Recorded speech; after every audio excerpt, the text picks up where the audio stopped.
All right, guys, welcome back again to the channel. So, Lookman is finally back in the starting 11 of Atlanta Football Club in their match tonight in the UEFA Champions League. And the match is currently ongoing right now. 20 something minutes played so far, no goals scored yet. But personally, I'm just glad to see Lookman back again starting football games for this Atlanta side. It's been a really long time since the whole issue started. This is actually the first time he's been entrusted to to lead the team and get them results. And then for the other side, Club Brugge, of course, Rafael Nyedika was supposed to be one of the main guys in the midfield for them tonight, but is not available because of the injury issue. So it's now been confirmed that he has a muscle injury and he is not around for this game. And this could potentially mean that he will not be around to represent, the Super Eagles from next week. But let's move forward, guys, and talk about the under 20 men's team. Of course, they started their competition yesterday, but sadly, they lost 1-0 against Norway in a match that they completely dominated.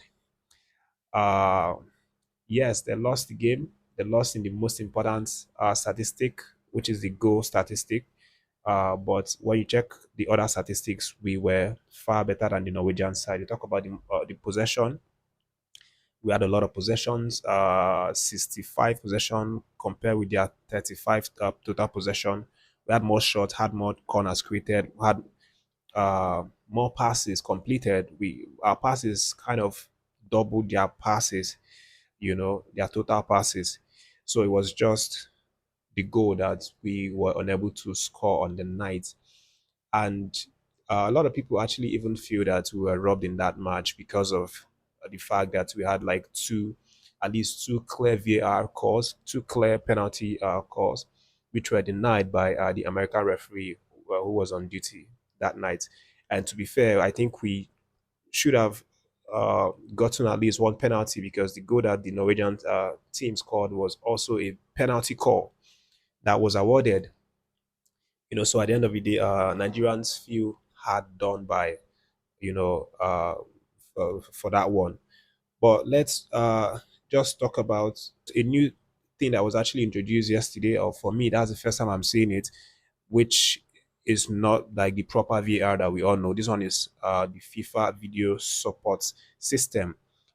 In abbreviation, it's called the FVS. So it's kind of similar to the VAR, but it's cheaper and more affordable and meant for competitions like these age grade, FIFA competitions, whereby they don't have the money or the budget to spend too much on VAR properly to get all the personnel, to get all the video, get all the gadgets, get all the extra people to watch the videos, repeat the videos to confirm where the incident happened.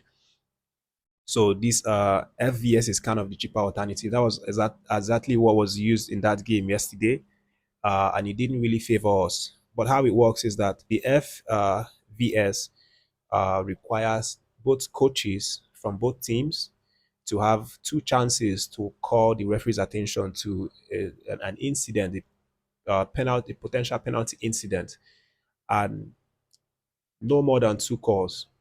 That means if he uses the two calls and he doesn't get the penalty, then he cannot call the referee's attention until that match ends. You know, but if he uses one of the calls and gets a penalty, and it's awarded, then it's going to refresh, and he would have two calls again to make. So that's how it works. It's a little bit complicated, but I hope you guys are understanding my explanation. So that was what happened yesterday. They made their call, got it right.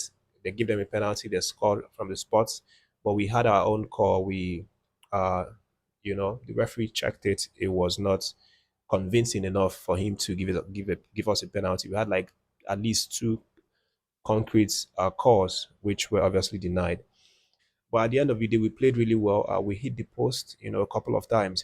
This is not to say that losing the game was okay. No, it was never okay because now we are in danger or we are under more pressure of trying to get the point, get the win or the 3 points in our next game against Saudi Arabia coming up, shortly.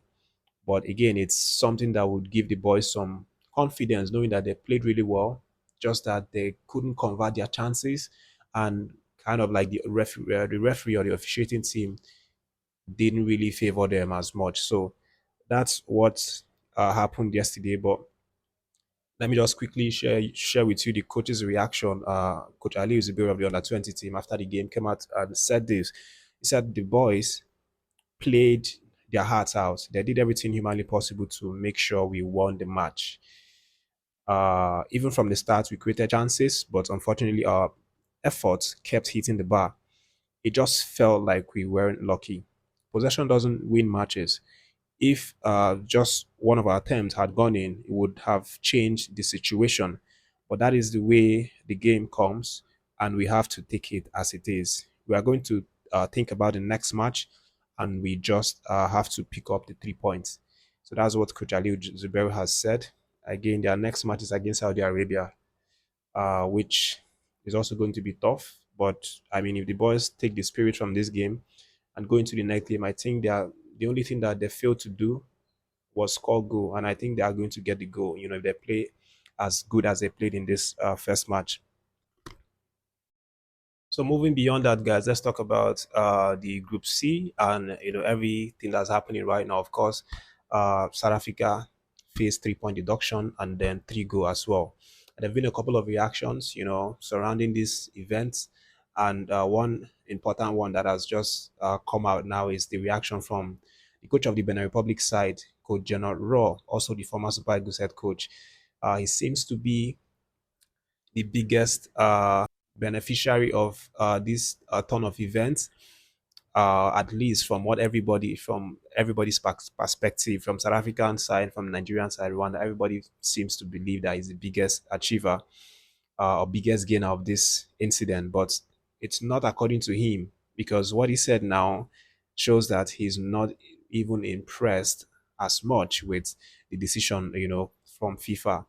And his issue is that it has taken a lot of time. It has taken an awful lot of time for FIFA to react and enact this rule. you know and right now it feels like it's not even important anymore. It feels like it has now make it even more difficult for him and his Benin Republic side to qualify now, because it's just remaining 2 games enacting this rule, which was for him is it was he said that it's a very simple rule that should have done like 6 months ago, and everybody would have known their stand then. And if it was done that way, by this stage now, like now there's remaining 2 games, it will not be as difficult or as tight as it is for his team. So it feels like, yes, FIFA did what they did, and obviously he appreciates it, which is like the fair thing that should have been done or that should be done. But he feels that right now it's more harmful to his team than good. It's done more harm to his team, than it's done good. That is basically what Gernot Rohr has come out to say.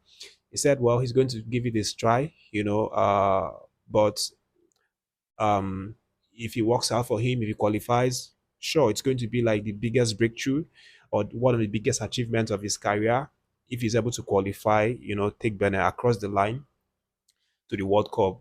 But he has some serious issues with the fact that FIFA is now making this adjustment right now.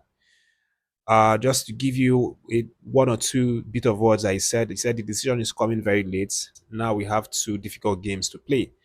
They played 7 games in South Africa, and we did not play a single match at home.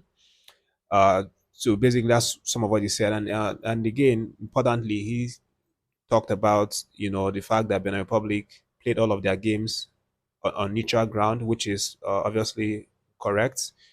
They are playing their home games in Abidjan, Ivory Coast, which is also a factor.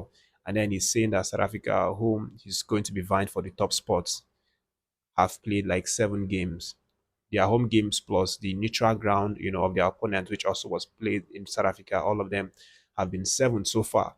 So he sees some kind of unequal playing field between he and South Africa, obviously from his statement. And this is the first sign that Coach Gernot Rohr may just not be able to finish as the top team in this group, because it comes from what you say, it comes from the belief, and from his statement, he feels like he doesn't really have the belief that he can finish his Benin Republic at the top. But it could also be a mind game. So leave all of these coaches, sometimes they know how to play mind games. Gernot Rohr is a very experienced man. He knows all these things. He's probably playing one of those mind game tricks just to take your mind off of him, and then he goes behind closed doors, walk 10 times more than you guys can walk, for your team, and then he comes out and gets the result. But we'll see what happens. Whatever is said or done, it's going to be very difficult. He will play Nigeria, so obviously that's like the final boss. You have to beat Nigeria because they are the final boss before you think of taking that ticket. That's the update for now. Thanks for watching, guys. I'll leave your reaction in the comment section and stay tuned for more videos.